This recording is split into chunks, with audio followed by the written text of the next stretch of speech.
Halo, kembali lagi di Football Morning Show. Masih bareng gue, Panji Suryono, El Rotasi, El Super Sub yang masih menggantikan Hanif Tamrin yang memang masih dalam pemulihan penyakit Bell's palsy-nya. Dan memang it takes time karena tidak hanya bagian bibirnya tapi juga bagian matanya memang sudah ada sindromnya sampai ke mata. Biasanya kalau Bell's palsy ringan tuh hanya bagian bawah, tapi begitu udah kena mata tuh biasanya memang butuh waktu ya, karena dulu seperti yang gue bilang di episode awal, istri gue tuh juga pernah sekitar 1 bulan sampai 1 bulan lebih lah pemulihannya. Semoga kita doakan buat para pecinta Hanif Tamrin Channel dan juga Football Morning Show, kita doakan Hanif cepat pulih dan juga seperti sedia kala kembali bisa mengisi Football Morning Show. Karena gue baca-baca komen kemarin sudah ada yang bilang juga katanya kalau Panji agak boring nih, bagusan Hanif. Gak apa-apa, karena lagi-lagi ini adalah programnya Hanif. Gua di sini hanya ingin menggantikan dan mencoba berusaha yang terbaik untuk memberikan apa yang gue bisa, untuk memberikan informasi dan juga pastinya menjalankan amanah atau bantuan untuk teman gue Hanif. Oke, gue juga seperti biasa ingin menyapa my friend yang menjadi support system atau menjadi circle terbesar dalam entitas dari Hanif Tamrin Channel atau dari Football Morning Show, di mana my friend yang sudah memberikan sapa-sapaan, yang kemarin juga ingin disapa. Ada shout out untuk tukang galon. Wah, ini ada tukang galon yang kemarin bilang minta disapa. Halo tukang galon, ini pekerjaan yang juga pastinya sangat-sangat dibutuhkan oleh yang berurusan dengan rumah tangga, karena apalagi yang sudah tinggal sendiri, udah bukan lagi diurusin sama orang tua dan juga sama ART-nya. Ini biasanya tukang galon ini sangat dibutuhkan untuk kapan saja datang ke rumah ketika tolong ditit ya tadi ya. Ketika air mineral habis, tukang galon akan dengan sigap membawakannya, menggantikannya, atau juga nggak cuma 1 galon tapi biasanya lebih sekalian 3-4 galon supaya nggak bolak-balik ya. Shout out untuk tukang galon.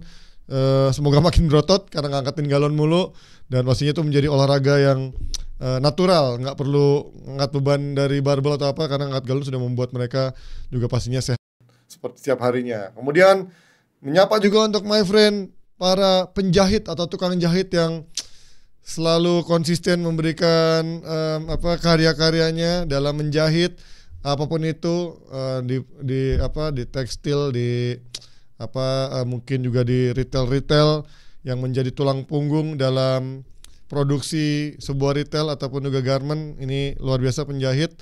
Dan juga ingin memberikan shout out untuk tukang servis HP. ini juga luar biasa, tukang servis HP selalu dibutuhkan karena zaman sekarang nggak ada orang yang nggak pakai handphone, nggak ada orang yang pakai gadget. Jadi ketika handphone rusak, pasti yang dicari adalah tukang servis handphone. Tapi sekali lagi hati-hati, kalau punya data, punya rahasia, kalau bisa di save dulu, jangan dikasih kepada tukang servis handphone. Bercanda ya. Kemudian juga ingin menyapa my friend lainnya, yaitu kepala keluarga. Wow, ini kepala keluarga yang lagi sakit stroke tapi tetap berusaha menghidupi keluarganya. Respect sekali, apresiasi sekali buat kepala keluarga yang walaupun lagi dalam situasi sakit stroke tapi masih bisa berupaya memberikan nafkah untuk keluarganya, bekerja maksimal di tengah keterbatasan, di tengah sakitnya. Semoga diberikan kesembuhan, semoga cepat pulih, semoga ada jalan untuk kesembuhan. Semoga semuanya senantiasa sehat selalu. Dan pagi ini kita mulai dengan memberikan semangat untuk para my friend untuk terus mensupport program Football Morning Show dengan channelnya YouTube-nya Hanif Tamrin, karena kita mengejar milestone berikutnya di 200.000 subscriber. Karena dengan menembus 200.000 subscriber, Hanif akan lanjut Subathon Season 2 dan akan menginterview, menyamperin langsung di tempatnya dimanapun adalah Lord Nicholas Jackson ya. Kalau dia adanya lagi di Jerman, lagi ke Inggris di Inggris. Yang pasti Subathon targetnya dari Hanif adalah ketika menembus 200.000 dia akan kembali melakukan Subathon Season 2 dan juga menghampiri langsung dan juga interview dengan Lord Nicholas Jackson. Oke, here we go.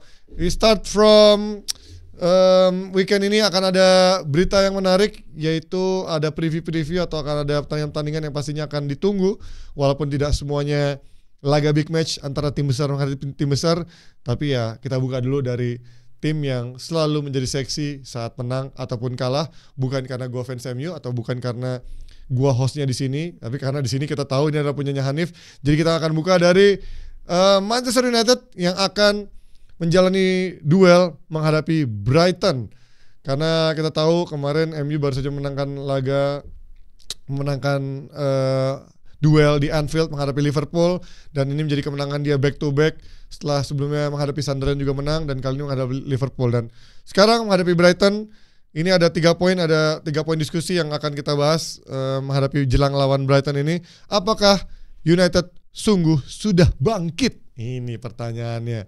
Karena masih kemarin ada siapa ya? Gue sempat lihat pemain MU yang bilang semoga kita bisa menangkan 5 laga beruntun, karena masih ada fans MU yang rambutnya semakin tumbuh seperti pohon beringin, semakin keribo, karena dia bernazar atau mempunyai challenge selama MU belum bisa memenangkan 5 pertandingan beruntun, dia belum akan memotong rambutnya atau mencukur rambut, dan sejauh ini baru halfway to go, baru setengah perjalanan, jadi masih panjang perjalanan, dan MU harus membuktikan di sini apakah 2 kemenangan kemarin hanyalah kemenangan semu atau justru bisa dilanjutkan dengan menghadapi lawan Brighton atau one off aja. Kemudian ada poin berikutnya yang akan dibahas adalah skema long ball United. Ini yang menarik dalam beberapa pertandingan terakhir. Long ball United ini apakah pendekatan jangka panjang atau hanya menyesuaikan lawannya. 2 lawan kemarin ada Sunderland dan juga Liverpool. Kemudian juga ada poin ketiga adalah main tanpa striker lini depan MU, apakah justru lebih produktif, apa memang membutuhkan real striker di lini depannya tim setan merah. Dan kita kembali ke pembahasan jelang lawan Brighton ini, karena Brighton memang seolah menjadi momok yang cukup menakutkan buat United, karena dalam beberapa pertandingan terakhir, nih kita lihat aja dari musim lalu bermain di kandang MU, Brighton menang 3-1, bermain di kandang Brighton juga Brighton menang 2-1, bahkan di 2 musim sebelumnya pun MU juga kalah bermain di Old Trafford, sementara bisa menang menghadapi Brighton di kandangnya sendiri. Nah, ini ada fakta menarik dari grafis yang bisa kalian lihat, my friend, di layar Anda atau di gadget Anda, bahwa Brighton menjadi bogey team atau menjadi tim yang salah satu paling sering mengalahkan United atau menjadi ganjalan buat United dalam sejak musim 2021-2022. Nih kita lihat dari 8 game, 2 kali kemenangan, MU hanya bisa meraih 2 kemenangan, hanya kemudian 0 seri dan 6 kali kalah menghadapi Brighton dengan goal defisitnya atau goal difference-nya -7, dan total poinnya dari 8 pertandingan MU hanya bisa memenangkan 6 poin. Di Brighton hanya kalah dari Manchester City yang ada di posisi pertama dengan 9 game, dan MU kalah 6 kali. Tapi kalau dari jumlah gamenya Brighton lebih sedikit, 8 game, tapi bisa mengalahkan 6 kali MU. Ini angka yang gak main-main, bukan data sekedar data, tapi memang secara in real life di lapangannya memang Brighton sering sekali menyulitkan MU, dan di musim lalu pun terbukti bermain di kandang maupun tandang nggak tanggung-tanggung MU kalah bermain di Old Trafford 1-3, 3 gol tercipta di Old Trafford di gawang Onana. Kemudian di markas Brighton MU juga kalah 2-1. Dan apakah dengan pendekatan Amorim yang baru ini, skema long ball jadi pendekatan jangka panjang atau hanya menyesuaikan lawan? Dan ini menarik untuk kita lihat lawan Brighton nanti, apakah Amorim akan kembali memainkan skema yang sama, apalagi Brighton punya pressing yang cukup agresif, punya mobilitas yang sangat tinggi, ya tidak mungkin dia akan kembali memainkan skema-skema long ball ini untuk bisa mendobrak atau bisa mengecoh dari serangan-serangan Brighton.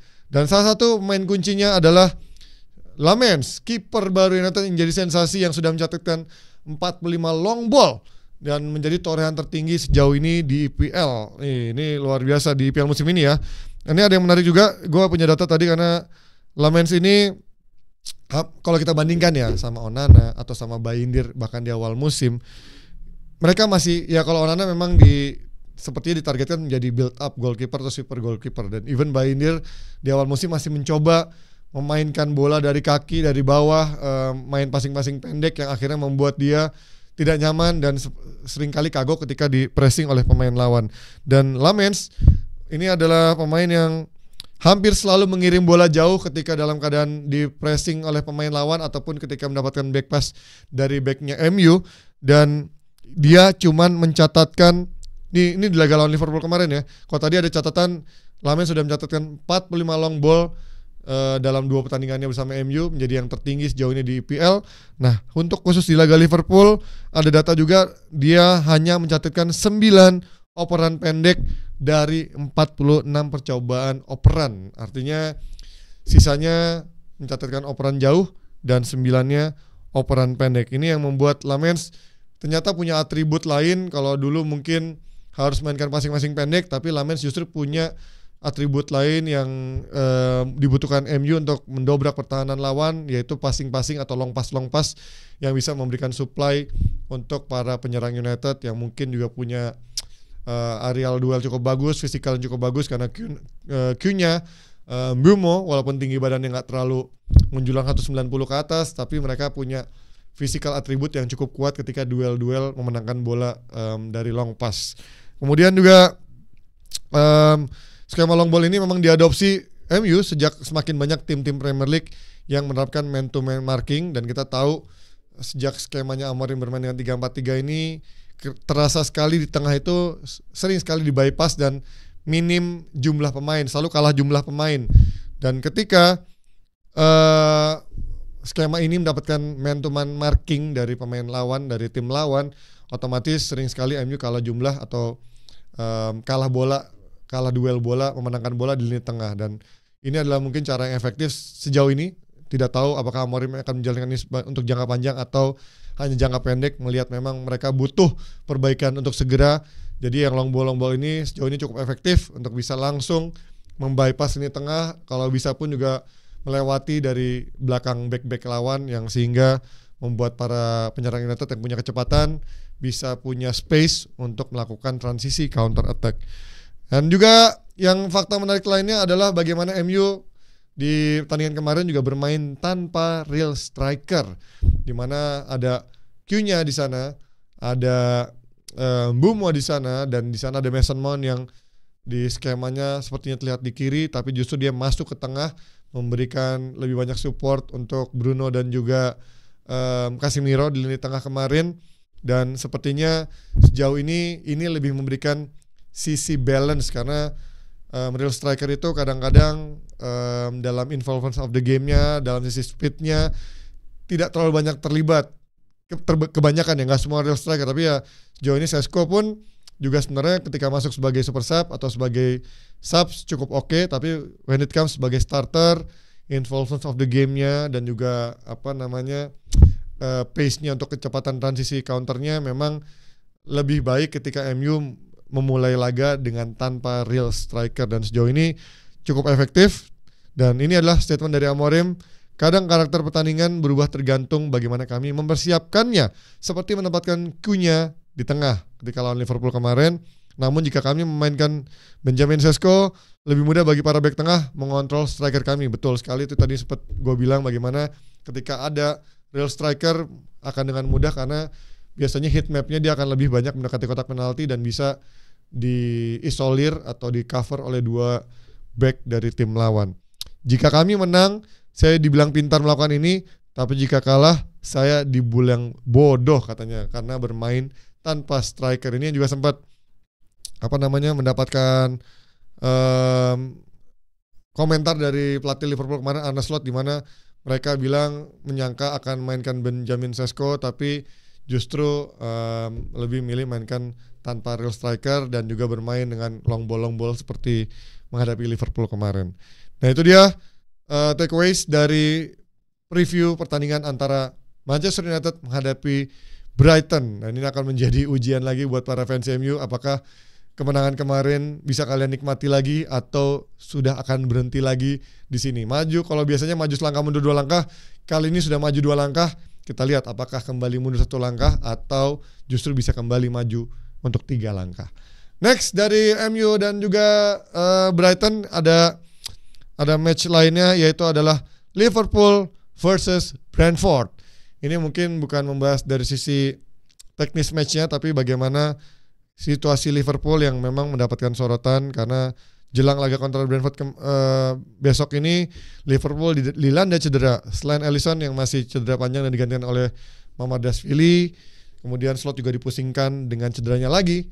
Jeremy Frimpong yang kemarin juga di Liga Champions harus cedera lagi, ditambah Isak di laga terakhir kontra Frankfurt yang memang mungkin cederanya cukup ringan juga karena yang kemarin gue baca waktu di halftime itu dia digantikan oleh Chiesa.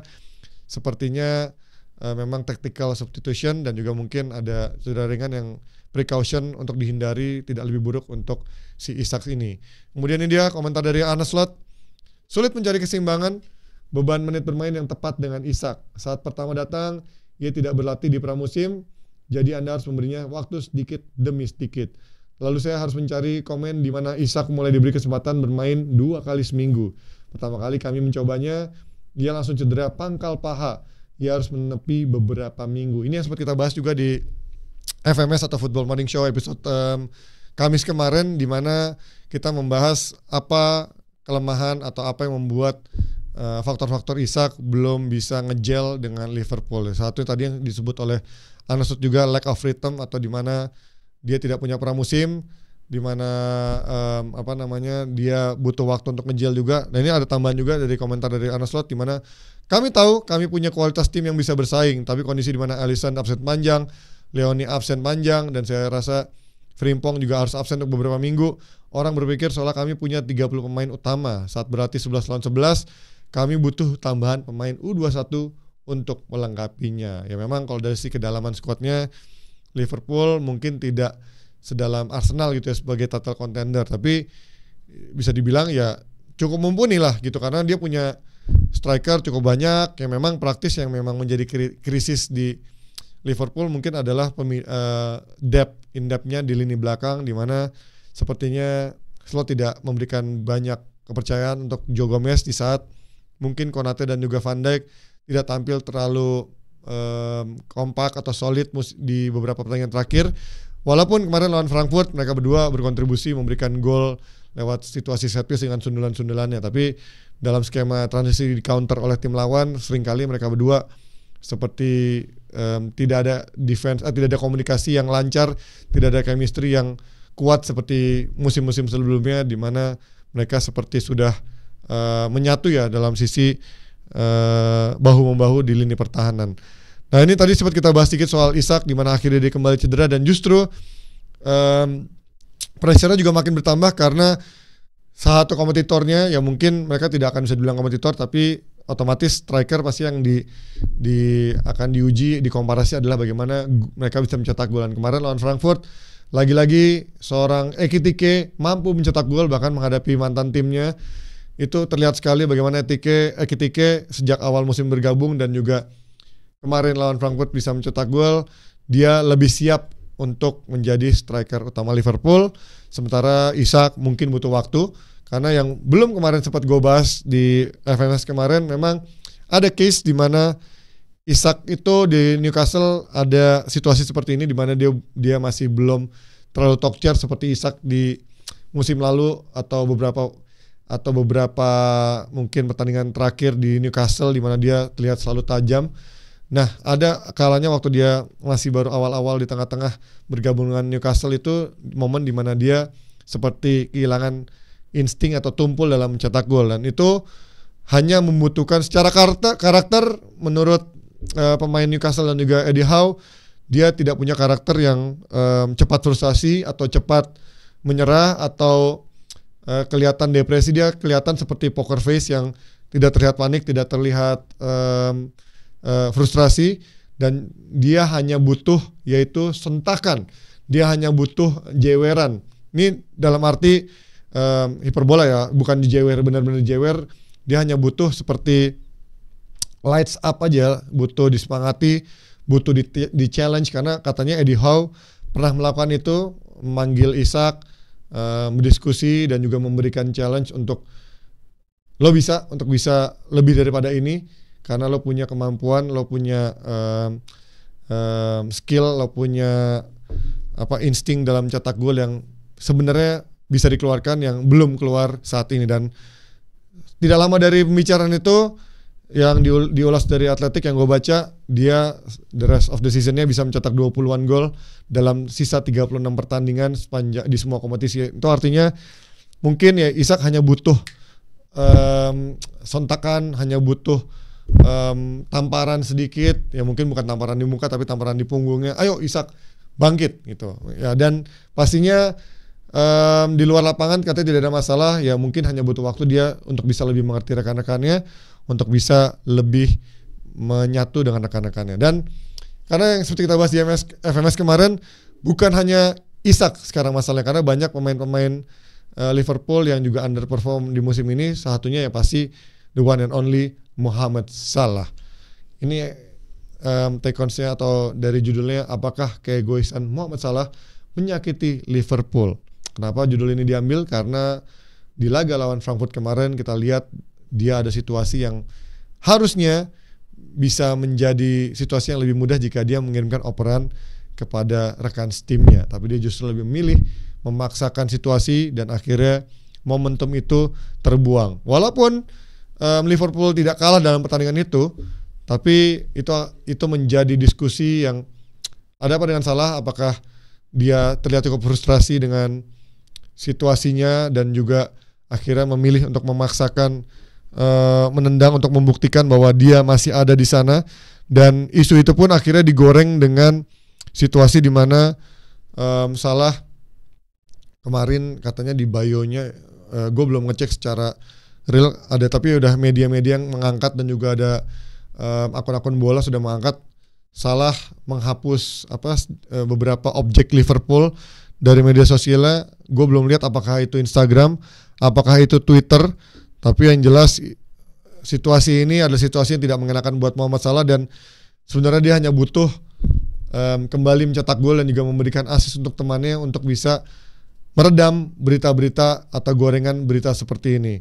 Karena memang Mohamed Salah biasanya di saat penampilan terburuknya pun dalam sepanjang 90 menit, tapi dia bisa memberikan magicnya berupa gol ataupun assist. Dan kali ini seperti dia masih cukup struggling karena rasanya baru sebulan dari musim terbaiknya dia bersama Liverpool, yaitu musim lalu secara statistik dan juga performance.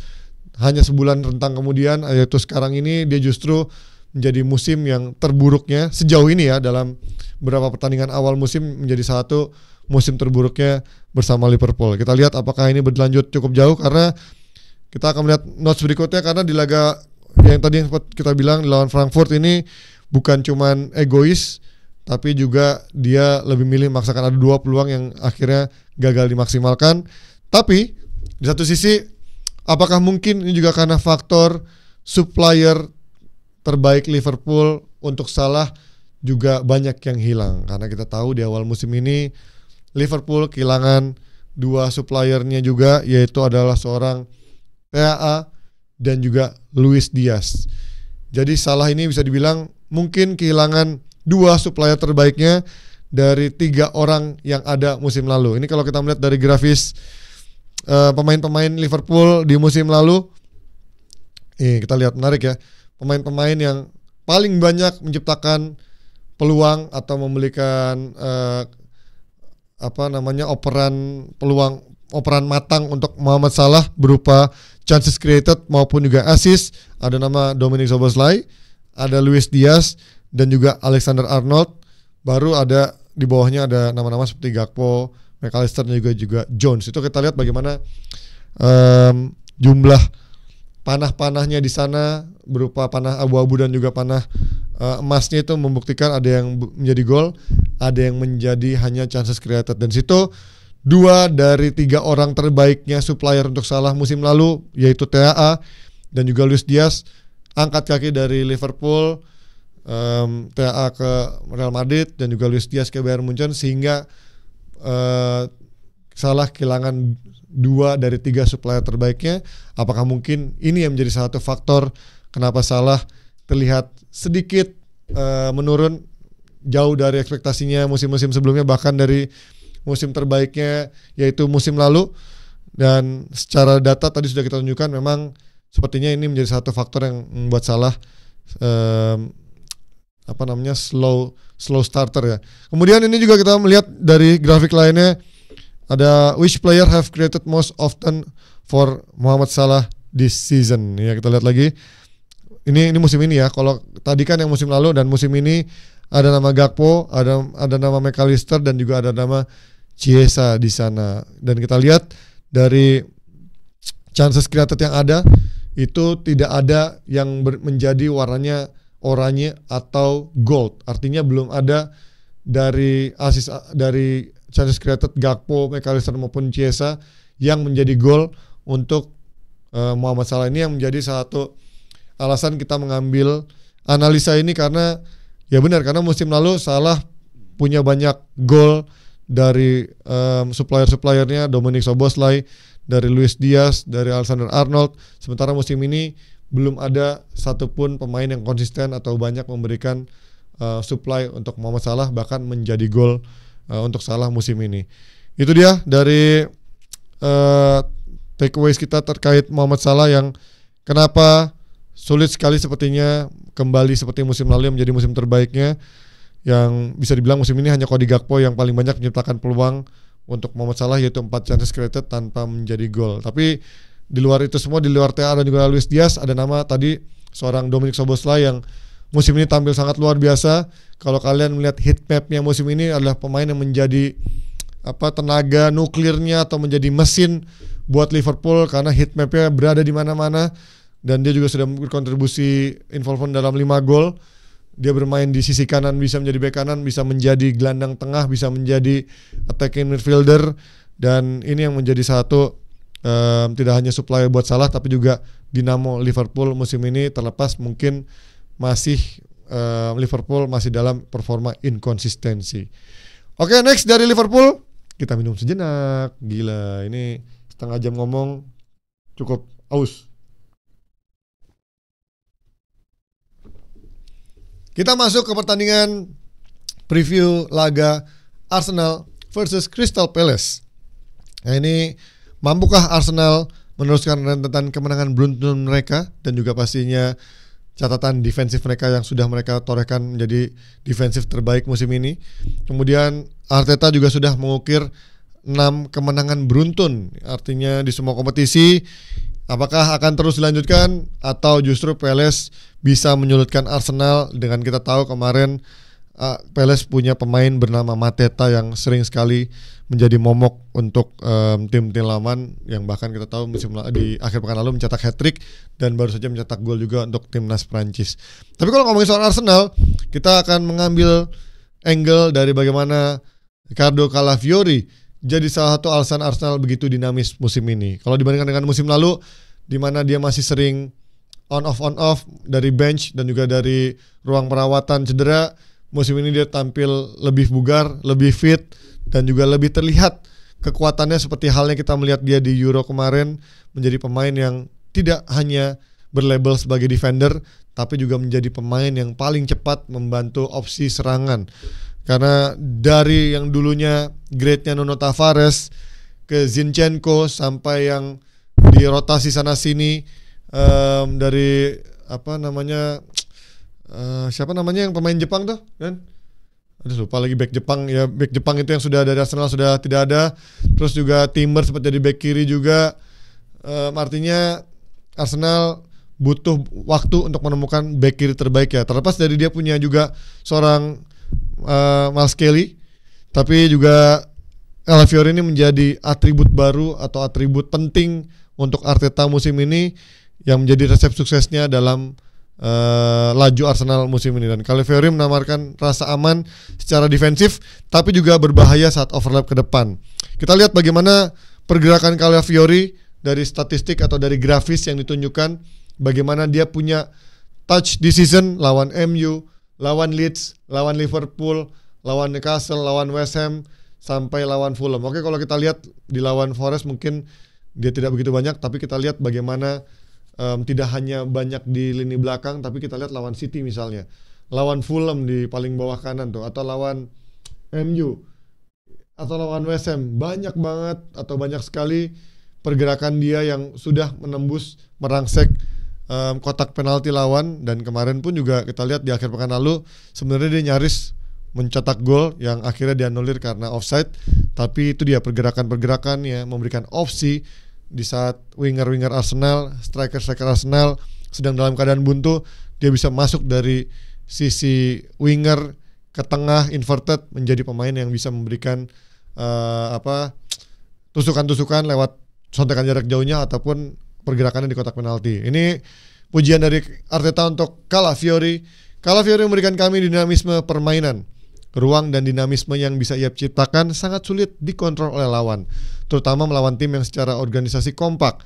Anda harus merusak organisasi mereka untuk menciptakan peluang. Nah, karena dalam sepak bola masa lalu ya, jarang kita melihat ada back yang bisa maju atau pergerakannya seperti tadi kita lihat heatmap dari seorang Calafiori. Dalam sepak bola modern mulai banyak main-main seperti ini yang punya inverted karakter dan memang sangat konsisten gitu dalam memberikan tusukan-tusukan. Apalagi badannya Calafiori cukup besar, cukup tinggi, dengan kemampuan atletis yang sangat baik, punya power dalam shooting yang juga sangat bagus, dan duel-duel udara juga sangat bagus. Artinya dia punya segalanya untuk bisa memberikan atribusi dari sisi defensif maupun dari sisi penyerangan. Karena kalau mungkin kita tahu dulu back-back sayap itu biasanya menyerang lewat sayap aja, baru masuk ke tengah itu ketika mereka sudah dalam posisi mendekati kotak penalti. Tapi kalau seorang Calafiori sudah dari awal dia bisa masuk lewat tengah, dekat garis tengah hingga menusuk ke kotak penalti lawan. Itulah kehebatan dari Calafiori musim ini yang menjadi salah satu kunci Arsenal bermain baik musim ini, dan diharapkan dia bisa stay fit whole season. Next yang juga masih menjadi sorotan adalah apakah Gyökeres kembali menjadi pusat perhatian pada akhir pekan ini, karena Gyökeres merupakan striker yang paling bekerja keras di EPL sejauh ini. Yang hal positif, tapi yang ini ya menjadi satu positifnya adalah terlepas dari mungkin dia baru mencetak 3 gol di Premier League, tapi inilah hal positifnya, take ons-nya atau take aways-nya, dia menjadi striker yang paling bekerja keras di EPL sejauh ini dan membuat sayap-sayap Arsenal akhirnya lebih produktif karena dia membukakan ruang, menjadi wall pass dan menciptakan kemungkinan-kemungkinan untuk para pemain Arsenal dari lini tengah juga, seperti Odegaard di saat dia tidak cedera, untuk Zubimendi, untuk Declan Rice juga untuk bisa masuk lewat sisi tengah. Ini kita lihat bagaimana pergerakan lari dari seorang Victor Gyökeres dari si grafisnya. Bisa dilihat di layar kalian para mafren-mafren tercinta, di mana Gyökeres berada di paling atas. Lihat, berada di puncak. Seperti halnya posisi Arsenal di klasemen saat ini, Gyökeres juga berada di paling puncak. Di atasnya Mateta, Joao Pedro, Erling Haaland, bahkan jauh dari seorang Oli Watkins, Evan Nilsson, Ekitike yang juga sebenarnya cukup bagus untuk Liverpool, ataupun ada Walter Made yang juga baru belakangan ini menjadi pencetak gol baru untuk Newcastle United ya. Dan tadi membuktikan bahwa Gyökeres sudah bekerja sangat ekstra untuk menjadi pemain yang membukakan ruang, menjadi ujung tombak utama untuk Arsenal, dan memang mungkin hanya butuh waktu untuk gol demi gol tercipta untuk seorang Gyökeres. Tapi yang apa yang harus diimprove ini, Arteta juga punya komentar seorang untuk Gyökeres, di mana Gyökeres pantas mendapatkan gol karena apa yang ia bawa ke dalam tim dan betapa ia membantu tim di banyak area. Yang kurang hanya mencetak gol di minggu-minggu sebelumnya. Dia membuat kami menjadi tim yang lebih baik, kami menjadi lebih sulit ditebak, dan ia begitu fisikal dalam menyerang bola dan mempertahankan. Itu kata Arteta untuk Gyökeres. Ya wajar ya, namanya pelatih juga pastinya harus memberikan support untuk pemainnya di saat dia membutuhkan kepercayaan moral dan dia bisa kembali mencetak gol. Dan kita juga punya grafis di mana touches atau sentuhan Gyökeres di situasi open play. Saat ini memang area Gyökeres di mana lebih banyak menyentuh bola, yaitu di depan kotak penalti, yaitu 13%. Ini menunjukkan sebenarnya Gyökeres sudah selalu ada di kotak penalti untuk menerima bola dari rekan-rekan timnya, yang seperti kita lihat di laga Liga Champions kemarin, sebenarnya dia sudah ada di sana mencetak gol, walaupun golnya bisa dibilang, orang bilang golnya tap in, golnya adalah situasi scrimmage, tapi itulah yang dibutuhkan seringkali dari striker the right man on the right place. Terlepas dari memang ini sebenarnya bukan gaya gol Gyökeres seperti biasa yang bisa merangsek dari sisi sayap masuk ke cut inside ke kotak penalti dan mencetak gol dengan tendangan kerasnya, tapi ini menjadi awal yang bagus atau menjadi amunisi dan juga modal kepercayaan diri buat Gyökeres Liga Champions kemarin untuk dibawa ke Premier League akhir pekan nanti. Sementara apa yang harus diimprove dari Gyökeres memang adalah first touch-nya. Mungkin kalau kalian pernah ingat bagaimana dulu Lukaku juga sempat dikritik di MU maupun juga Chelsea, bagaimana first touch-nya menjadi masalah. Ya ini juga mungkin Gyökeres butuh adaptasi lebih untuk bagaimana menerima bola-bola passing pendek yang cepat dari Arsenal, karena ini ada situasi saat dia menghadapi Manchester City, momen first touch-nya yang kurang baik di mana dia mendapatkan umpan dari Rice tapi gagal mengontrol bola dan akhirnya bola balik lepas ke lawan. Dan sering sekali first touch-nya ini dan juga pergerakan selanjutnya, follow through dari apa yang dilakukan saat dia menerima bola seringkali membuat momentum itu hilang. Dan juga tadi yang kita sempat bahas juga ataupun kemarin di FMS, ketika dia berada dalam situasi man to man dengan kiper lawan, sering sekali dia kurang tenang, sering sekali composure-nya kurang baik, dan akhirnya tendangannya hanya mengarah tepat ke kiper dan dengan mudah ditepis oleh kiper lawan. Mungkin butuh waktu, tapi ya juga mungkin pemain-pemain Arsenal lainnya juga bisa memberikan supply yang lebih banyak untuk Gyökeres sehingga dia bisa mencetak gol demi gol. Next dari Arsenal, kita akan pindah ke laga yang ditunggu-tunggu oleh para pecinta sepak bola setiap musimnya, laga big match antara Real Madrid versus Barcelona. Menjadi laga El Clasico yang ditunggu-tunggu oleh pecinta sepak bola, dan jam tayangnya pun juga menarik sekali, sangat ramah buat para penonton yang ada di Asia, apalagi Indonesia, sekitar jam 10:30. Jadi masih sangat nyaman sekali untuk ditonton. Kita akan membahas dari sisi apakah ini akan menjadi milik Madrid atau Barca. Dan pastinya kalau ngomongin Madrid, ini ada sosok yang memang lagi can't stop scoring goals. Ada Kylian Mbappe yang selalu mencetak gol di 6 laga terakhirnya di La Liga. Bahkan di Liga Champions pun juga mencetak gol. Dan sejauh ini Mbappe sudah mencatatkan 10 gol dan 2 assist di La Liga sejauh ini. Sementara di 6 laga terakhir juga Mbappe selalu mencetak gol. Ini menunjukkan Mbappe sudah berkembang lebih matang menjadi ikon buat Madrid dibandingkan musim lalu yang memang dia masih kadang-kadang mencoba berbagi peran dengan Vini. Masih ada pertanyaan siapa yang akan menjadi pelayannya, siapa yang akan menjadi tuannya, dan sekarang musim ini sepertinya sudah menobatkan sebagai Mbappe sebagai ujung tombak utama, sebagai rajanya Real Madrid, dan bola-bola berpusat kepada Kylian Mbappe. Kita baca juga komentar dari seorang Sergio Ramos, legend dari Madrid, terkait El Clasico ini. El Clasico mendatang, kalian sudah tahu hatiku putih sampai mati. Memang sedikit tidak objektif ya menanyakan hal ini kepada Sergio Ramos ya, karena dia udah pasti akan mendukung Real Madrid. Tapi untuk dia mengharap juga kepada Mbappe, semoga Madrid menang dan saudaraku Kiki atau Kylian Mbappe tampil hebat. Saya akan berbicara dengan Kylian Mbappe mulai sekarang hingga El Clasico dan memotivasinya untuk pertandingan. Lagi-lagi harapan untuk Mbappe yang memang sekarang sudah menjadi tumpuan utama Real Madrid. Ini sangat besar dalam laga sepenting El Clasico, karena ini bukan hanya laga persaingan title contender, tapi juga laga gengsi antar dua rival yang ada di Spanyol. Dan berbicara di kubu sebelah, tadi ada Mbappe. Di Barca pasti semua mata akan tertuju kepada sosok anak muda bernama Lamine Yamal. Lamine Yamal menjadi ancaman terbesar Real Madrid karena kita tahu sang star boy ini sudah mencetak 3 gol dan 5 assist atau 8 gol involvement dari 7 laga yang sudah dijalaninya di semua kompetisi musim ini. Dan kita tahu Yamal pun ketika tidak mencetak gol selalu mempunyai pergerakan-pergerakan yang bisa menjadi teror untuk para bek lawan, terutama dari sisi sayap maupun sisi tengah, yang membuat teman-temannya mendapatkan space ekstra ketika para barisan lawan berusaha mengcover Lamine Yamal dengan 2 hingga 3 pemain. Dan ini ada statement dari seorang Hansi Flick. Lamine tidak punya masalah, menang dan mencetak gol penting bagi semua orang, termasuk dirinya. Dan kalau saya ingat tahun lalu, Lamine tampil gemilang di pertandingan besar. Saya yakin dia akan menunjukkan performa terbaiknya di hari Minggu nanti melawan Real Madrid. Itu dia kepercayaan diri dari Hansi Flick yang sayang sekali dia tidak akan ada di pinggir bench karena di laga akhir pekan kemarin dia mendapatkan kartu merah sehingga harus menonton dari tribun atas dan mungkin akan memberikan komunikasi kepada asistennya. Dan juga tidak hanya Lamine Yamal, karena juga ada seorang Marcus Rashford dari Barcelona, pemain pinjaman dari Manchester United yang kita akan menanti apakah juga dia akan bersinar di laga menghadapi Real Madrid dalam El Clasico, karena kemarin di Liga Champions lawan Olympiakos dia dengan kepercayaan dirinya mencetak 2 gol.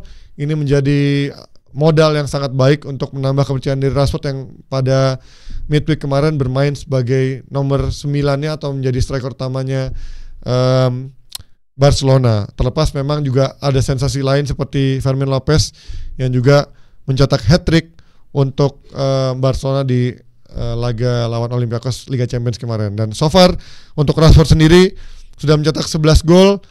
11 gol keterlibatan dari 12 laga Barca di semua kompetisi. Artinya dia terlibat dalam 11 gol di 12 kompetisi, di 12 laga Barca di semua kompetisi. Ini menjadi angin segar buat Rashford, menambah kepercayaan diri yang memang menjadi pertanyaan apakah Rashford sudah mentok, apakah Rashford sudah habis. Dan sekarang di Barcelona dia menunjukkan bahwa dia masih ada, dia masih bisa bermain lebih baik lagi, dia masih bisa berkembang lagi ketika berada di environment atau di lingkungan yang tepat.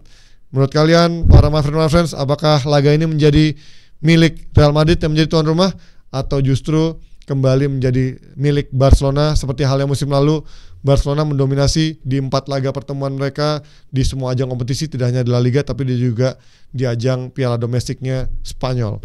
Dan berita tadi sekaligus menjadi akhir informasi dari Football Morning Show kali ini. Gue juga ingin mengingatkan kepada my friend untuk Clipper Competition batch ketiga yang berlangsung dari 8 Oktober sampai 31 Oktober. Ini video dengan 500.000 views akan mendapatkan Rp200.000. Ada juga hadiah untuk si paling rajin. Ada 5 video dengan perolehan 100.000 views juga akan dapat Rp200.000. Nih kalian, jadi kalau kalian nggak bisa dapetin satu video dengan viewsnya 500.000 views, kalian bisa mengumpulkan 5 video dengan masing-masing 100.000 views untuk mendapatkan hadiah Rp200.000 dari Football Morning Show. Itu dia. Ada lagi? Nggak ada. Dan juga gue ingin mengingatkan lagi kepada my friends untuk terus men-share Football Morning Show dan juga YouTube channelnya Hanif Tamrin untuk menembus milestone-nya yang berikutnya, yaitu 200.000 subscribers yang akan membuat Hanif Tamrin nanti menjalani Subathon Season 2 dan memenuhi janjinya mewawancarai seorang Lord Nicholas Jackson. Semoga hari kalian di hari Jumat pagi ini kembali dijalankan dengan ceria, dengan semangat. Semoga semuanya sehat selalu, semoga semuanya mendapatkan berkah dan rezeki yang lancar, dan pastinya kalian mendapatkan kebahagiaan dan juga memberikan value dan juga nilai-nilai tidak hanya untuk diri sendiri tapi juga untuk orang-orang sekitar kalian ataupun juga orang lain pastinya. Saya Panji Suryono pamit undur diri, sampai jumpa dan happy weekend. Bye bye.